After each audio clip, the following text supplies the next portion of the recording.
अस्सलाम वालेकुम। आज हम बटर नान बनाएंगे और वो भी फ्राई पैन में। ना इसमें एग डालेंगे और ना ही यीस्ट डालेंगे। बटर नान बनाने के लिए क्या क्या इंग्रेडिएंट्स चाहिए और इसे कैसे बनाना है, ये देखने के लिए आप मेरे साथ आएँ। रेसिपी स्टार्ट करने से पहले आपके लिए दुआ है कि अल्लाह ताला आप सबको अपने ज़ुबान में खैर व आफ़ियत और ईमान की सलामती के साथ हमेशा खुश रखे। तो चलिए आएँ, अब हम अपनी रेसिपी स्टार्ट करते हैं।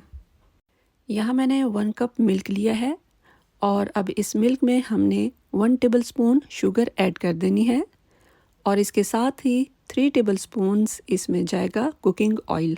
कुकिंग ऑयल आप कोई सा भी ले सकते हैं। और इसके बाद इसमें ऐड करेंगे 1/4 कप योगर्ट यानी दही। मिल्क के बजाय आप पानी भी ले सकते हैं, लेकिन यह है कि मिल्क ऐड करेंगे तो इससे टेस्ट अच्छा आएगा। अब इस सब को हमने ज़रा सा मिक्स कर लेना है। यहाँ एक बाउल में मैंने 3 कप्स फाइन आटा लिया है और अब इसमें 1 टीस्पून सॉल्ट ऐड करेंगे। इसके बाद half tea spoon baking soda add करेंगे और 1 टीस्पून बेकिंग पाउडर ऐड करेंगे। बेकिंग पाउडर की क्वांटिटी आपने ज़्यादा रखनी है, जबकि बेकिंग सोडा की कम रखनी है।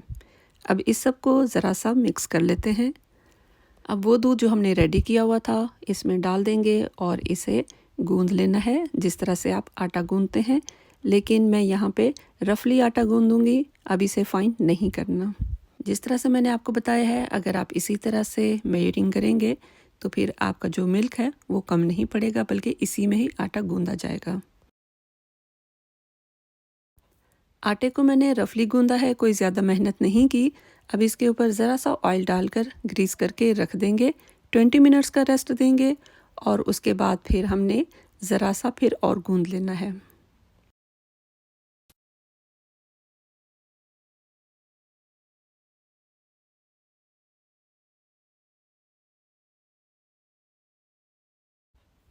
ट्वेंटी मिनट्स रेस्ट देने के बाद इसे एक बार फिर हमने ज़रा सा गूंद लेना है।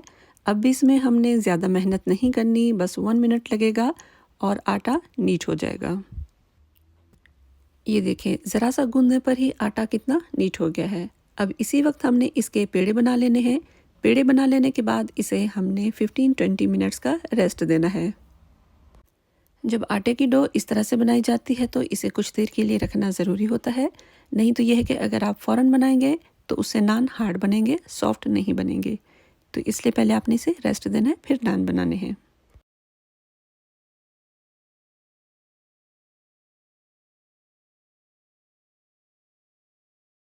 अब जितने साइज़ के आपने नान बनाने हैं उसी के हिसाब से आपने पेड़े बना लेने हैं।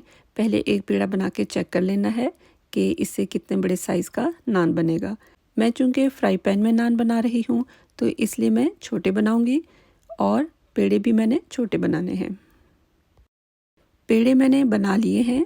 अब ज़रा सा खुश्क आटा लगा कर रखेंगे ताकि पेड़े आपस में जुड़े नहीं। आप आटे की बजाय ऑयल भी लगा कर रख सकते हैं। अब इन पेड़ों को हमने 15-20 मिनट्स का रेस्ट देना है। तब तक हम चलते हैं आज की टिप की तरफ। आज की टिप ये है कि धनिया को ज़्यादा दिनों तक कैसे फ्रेश रखा जाए। सबसे पहले तो इसे वॉश करके स्ट्रेनर में पड़ा रहने दें। जब पानी के कतरे इस पर बाकी ना रहें तो फिर आपने पेपर टॉवल पर फैला देना है और दूसरे पेपर टॉवल से इस तरह से ड्राई करना है। इसके बाद इसकी डंडियों को कट करके अलग कर देना है, लेकिन वेस्ट नहीं करना।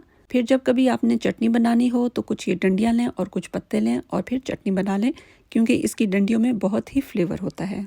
अब यहाँ मैंने एक प्लास्टिक का कंटेनर लिया है, इसके बॉटम में एक पेपर टॉवल डाल दिया है। डंडियों को नीचे रखेंगे और उसके ऊपर धनिया रखेंगे। अगर धनिया छोटे साइज़ का हो तो फिर इसकी डंडियों को कट करके अलग रखने की ज़रूरत नहीं है। मैंने इसलिए कट किया है क्योंकि ये साइज़ में काफ़ी लंबा है। अब इसके ऊपर एक पेपर टॉवल डाल देंगे। जो भी धनिया में मॉइस्चर होगा वो पेपर टॉवल एब्जॉर्ब कर लेगा। इस तरह से धनिया बहुत दिनों तक चलेगा और ख़राब बिल्कुल भी नहीं होगा। मेरा इस तरह से धनिया जो है वो 2 वीक्स तक चलता है। लेकिन अगर आप धनिया को वॉश करके नहीं रखना चाहते और चाहते हैं कि बस ऐसे ही रख दें, जब किसी चीज़ में डालना होगा निकालेंगे, वॉश करेंगे, कट करेंगे और डाल देंगे, तो फिर आप इस तरह करें कि सबसे पहले तो धनिया को प्लास्टिक बैग से निकाल दें। एक पेपर टॉवल लें, उसमें इसे लपेट दें, लपेट लेने के बाद फिर आपने इसे वापस प्लास्टिक शीट में, जो प्लास्टिक बैग है उसमें डाल देना है और फिर फ्रिज में रख दें। इस तरह से ये काफ़ी टाइम तक चलेगा और ख़राब बिल्कुल भी नहीं होगा। चलें जी, वापस आ गए हैं अपनी रेसिपी की तरफ। अब यहाँ मैंने एक पेड़ा लिया है और इस पे थोड़ा सा पहले खुश्क आटा लगाना है। हाथों से पहले इसे ज़रा सा फैलाना है और इसके बाद बेलना यूज़ करना है। खुश्का भी ज़्यादा नहीं लगाना, बस जितना लगाया है ये इतना काफ़ी रहेगा। अब इसे मैंने इतना बेल लेना है, बहुत ज़्यादा पतला नहीं करना। जब ये फ्राई पैन में जाएगा, फूलेगा तो थोड़ा और मोटा हो जाएगा।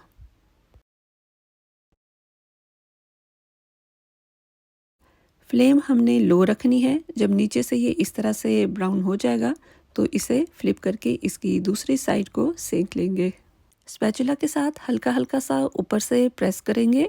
नीचे से भी ये जब अच्छी तरह से पक जाएगा तो फिर इसे हमने निकाल लेना है। ये मैंने थोड़ा सा फ्रेश धनिया लिया है। अब इसे बारीक बारीक इस तरह से चॉप कर लेना है। यहाँ मैंने ज़रा सा बटर लेकर इसे मेल्ट कर लिया है। अब इस चॉप किए हुए धनिए को इसमें डाल देंगे, मिक्स करेंगे और इसे हमने नान पर अप्लाई करना है। बटर एक तो नान को सॉफ्ट रखेगा और दूसरा इसका टेस्ट भी इन्हेंस कर देगा। आखिर में मैं आपको तोड़कर भी दिखाऊंगी कि ये कितने नरम बनकर रेडी हुए हैं। तो आप भी बनाएं, खाएं और अल्लाह रब्बुल इज़्ज़त का शुक्र अदा करें जो हमें खिलाता और पिलाता है। तो ये थी हमारे आज के बटर नान की रेसिपी। उम्मीद है आपको अच्छी लगी होगी। अगर अच्छी लगी है तो आप इसे लाइक कर दें और चाहें तो अपने फ्रेंड्स और फैमिली में शेयर भी कर दें। अब यहाँ मैं आपसे इजाज़त चाहूँगी। जज़ाकुमुल्लाह खैर। आप मेरे चैनल पर आए, रेसिपी देखी और एंड तक देखी। ज़िंदगी रही तो इंशाअल्लाह एक और डिश एंड टिप के साथ आऊँगी। तब तक के लिए इजाज़त। अल्लाह हाफ़िज़।